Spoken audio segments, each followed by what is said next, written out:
جب تم پہ شدید ڈی موٹیویشن، مایوسی اور غم حاوی ہوگا تو اس دوران، اس مومنٹ میں تم نے وہ الفاظ اور وہ دعائیں کہنی ہیں جو ہمارے نبی کہا کرتے ہیں۔ ادھر ادھر کی چیزیں نہیں کہنی، جو مارکیٹ میں چل رہی ہیں وہ چیزیں نہیں، جو سنت سے ثابت الفاظ ہیں وہ کہنے ہیں۔ وہ کیا ہیں؟ نبی صلی اللہ علیہ وسلم جب شدید غم میں ہوتے ہیں، شدید کوئی تکلیف آتی ہے، ہمارے نبی کہتے تھے اللہ اللہ ربی لا اشرک بہ شیئا۔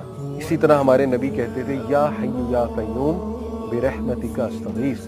اسی طرح ہمارے نبی کہا کرتے تھے لا الہ الا اللہ العظیم الحلیم، لا الہ الا اللہ رب العرش العظیم، لا الہ الا اللہ رب السماوات و رب الارض و رب العرش الکریم۔ اسی طرح نبی صلی اللہ علیہ وسلم نے سکھایا کہ جب تم پہ ریگریٹ حاوی ہو جائے، تم کہو میرے ساتھ یہ کیوں ہوا، کاش ایسا ہو جاتا تو نہ ہوتا، کاش یہ ہو جاتا تو نہ ہوتا، تو کہو قدر اللہ و ما شاء